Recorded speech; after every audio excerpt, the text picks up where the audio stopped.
Alors, à réception, qu'est-ce qu'on a avec l'appareil? Donc déjà, on a l'écouteur qui, comme vous pouvez le voir ici, est plutôt simple, assez simpliste. Donc c'est, hop, ici on a la petite aération. Ici, donc c'est tout simple, hein, c'est tout rond. On a ici le connecteur MMCX, donc c'est un standard assez répandu, donc pas de souci de ce point de vue-là.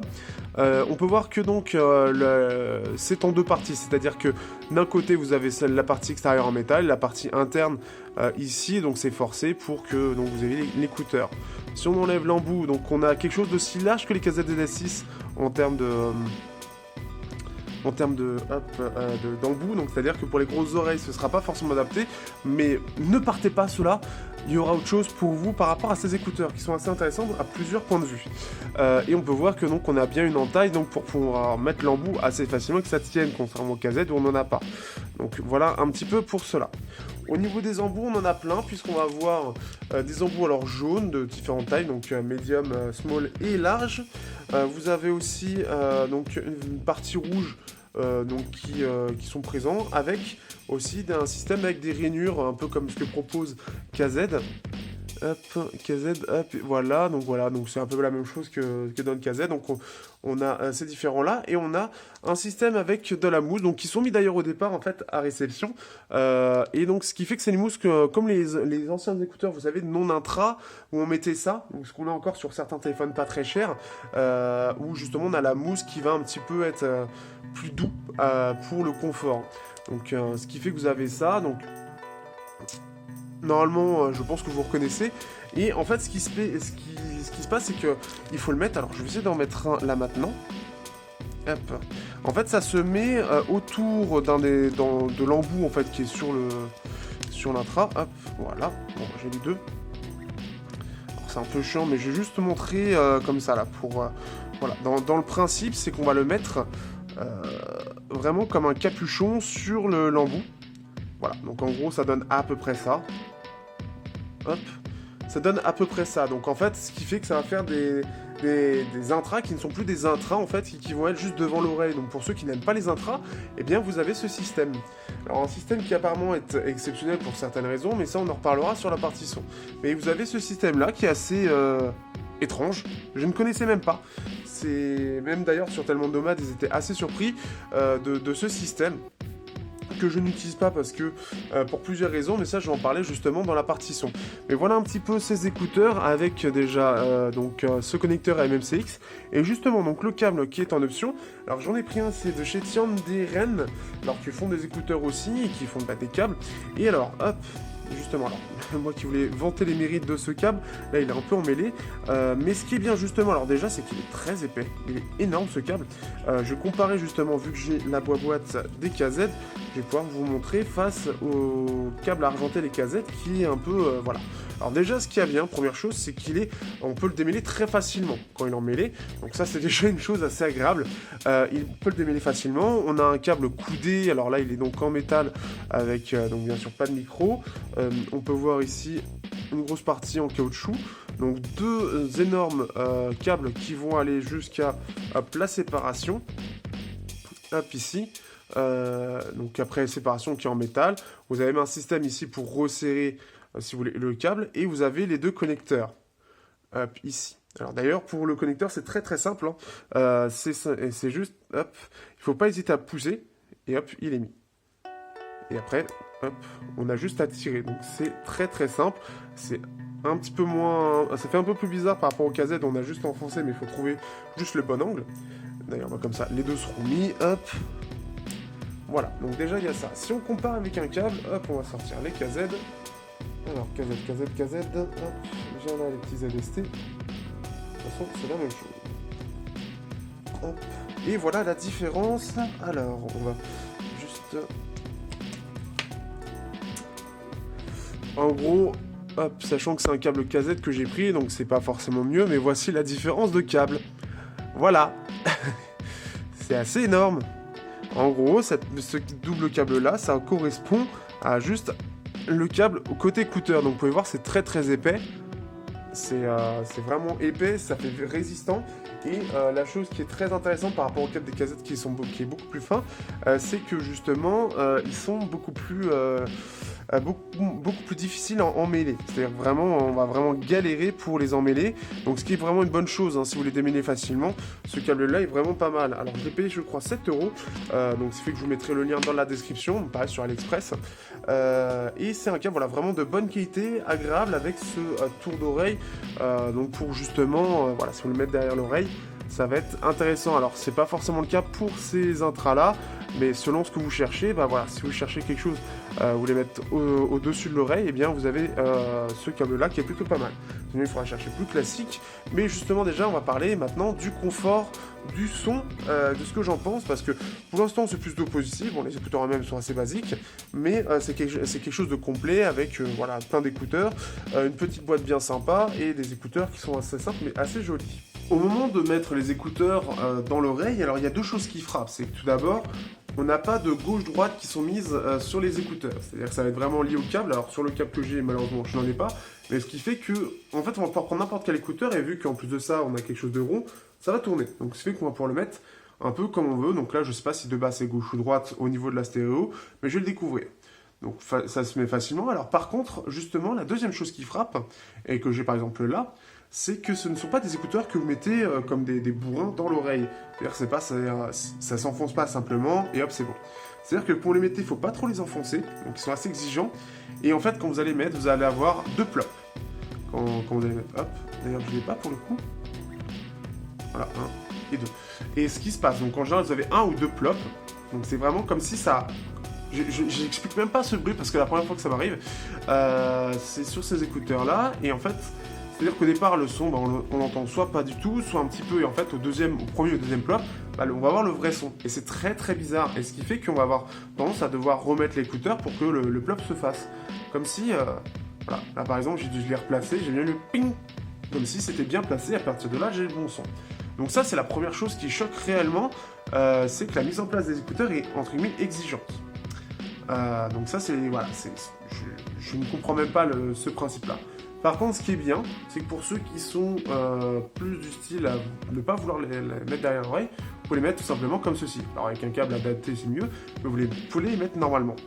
Troisième chose, comme je vous ai montré, on peut mettre la mousse. Alors si vous voulez mettre le système de mousse, comme je vous ai montré juste avant, ça, eh bien ce qu'il faut, donc, ça va être de mettre par-dessus l'oreille parce qu'ils vont être devant l'oreille, puisque forcément ils sont plus intra. Donc, alors la première chose, quand vous mettez la mousse, qu'est-ce qui va se passer? Vous allez avoir une isolation qui va être beaucoup moins forte, pour le coup ça va être assez ouvert, et donc forcément, dit moins bonne isolation, ça aère aussi plus, c'est aussi le principe, et on va avoir un peu moins de basse. Donc ce fait qu'en termes de confort, vous avez le choix, ça reste plutôt correct, c'est surtout le plop qu'il faut entendre pour que le son soit bon, donc il ne faut pas trop l'enfoncer, vous pouvez pas enfoncer comme des bourrins, comme les intras que je mets d'habitude, où j'ai tendance à bien enfoncer pour que ça tienne bien, ou pour que ça isole bien. Là pour le coup, il faut le mettre, mais pas trop, il faut le replacer, c'est surtout ça. Maintenant au niveau du son. Alors, comme je l'ai dit, par rapport à le TED Monomat, parce qu'il n'y a que là où il y a une review, malheureusement, et j'ai pas eu ailleurs, c'est par rapport à deux personnes, et ils ont trouvé le truc incroyable. Alors, d'autres personnes l'aiment bien, mais moi, je fais partie des gens qui n'aiment pas. Alors, je sais pas s'il y en a beaucoup comme moi, mais je fais partie des gens qui n'aiment pas du tout ces écouteurs. Enfin, pas du tout. Qui n'aiment pas ces écouteurs parce que je m'attendais pas à un tel son, et c'est pas quelque chose qui me correspond personnellement. Moi qui ai l'habitude d'avoir les casettes ZS6, j'ai l'habitude aujourd'hui d'avoir quelque chose. Alors les ZS6 sont plutôt équilibrés avec des médiums qui sont légèrement retraits, mais c'est très léger, et des aigus qui sont beaucoup plus en avant, donc il peut avoir quelque chose d'un peu plus fatigant si on écoute trop fort. Ou alors il faut trouver donc le système où je vous avais dit le câble argenté, et s'il faut aussi les embouts à mémoire de forme qui vont absorber un peu les aigus, parce que c'est vrai qu'ils sont assez hauts. Et bah là on est à l'opposé total. Dans le sens où là, on va avoir quelque chose d'extrêmement basseux. C'est vraiment aux antipodes complets. C'est-à-dire que là, on va avoir beaucoup trop d'aigus sur les ZS6 et qu'on peut quand même régler assez facilement avec 2-3 petites astuces, plus ou moins payantes. Sur ceux-là, malheureusement, c'est extrêmement basseux et c'est quelque chose que seul un égalizer, donc ce qui fait qu'il faut une bonne source, permet de faire. Alors par exemple, moi j'ai testé, donc il y a eu le ZUK Z2 avec son Snapdragon 820 au niveau de la puce audio, le Note 8 qui a un Cirrus Logic milieu de gamme, un petit peu mieux que le Snapdragon 835, mais pas beaucoup plus, qui est un petit peu bassé aussi, et l'Echo, le S3 qui lui utilise la puce audio du X20 et qui lui par contre, le traitement qui a été fait sur le Echo, et qui est d'ailleurs assez agréable, même s'il n'a pas de jack, ce qui est dommage, c'est qu'il est assez neutre. Donc ça a été là où Et en plus de ça, il a une bonne alimentation, il gère plutôt bien ça. Donc ce qui fait que ça a été un peu plus agréable à écouter. Parce que on est sur des intras qui sont très, très basseux. Ceux qui aiment quand il y a énormément de basses vont adorer, parce que vous avez les sous-basses et les basses qui sont extrêmement présentes et qui vont être 2 à 3 fois plus puissants que le reste de la signature. Et c'est quelque chose qui m'a choqué, alors je me suis dit, je vais les roder, etc. Et il y a quelque chose qui me gêne dans ces écouteurs, c'est que justement, je ne m'attendais pas à ce que les basses soient aussi présentes. Moi qui écoute beaucoup d'électro, beaucoup de métal, ces basses prennent trop de place dans la signature, et même dans les basses, elles sont tellement énormes en fait que on va perdre en détail. Dans le principe, en termes de signature, c'est... alors, selon les embouts, ça peut beaucoup changer. Alors, on peut limiter un peu les basses avec ce système en mousse, mais on perd énormément en isolation. Et j'ai pas trouvé que le gain de basse, entre guillemets, le gain de perte de basse par rapport à l'isolation était intéressant. J'aimais pas du tout, je préfère avoir des intras de mon côté. Donc, ce qui fait qu'il y a ça a été une première chose. La deuxième chose... qu'est-ce que je voulais dire après divers embouts, voilà ce qui en ressort en termes de signature. Voilà, donc vraiment en termes d'intra. C'est-à-dire que vous allez avoir des basses qui vont être vraiment comme cela. Vous allez avoir des médiums qui vont être en dessous. On va dire ça c'est le neutre. On va avoir les basses là, les médiums en dessous, et selon les embouts, soit ça va rester un peu en dessous, donc un petit peu sombre, soit avec les embouts de base. Alors c'est que les embouts de base au final qui sont les plus sympathiques, et c'est ce que notait justement Dark Zenith sur Tellement de Man, donc celui qui a testé les écouteurs.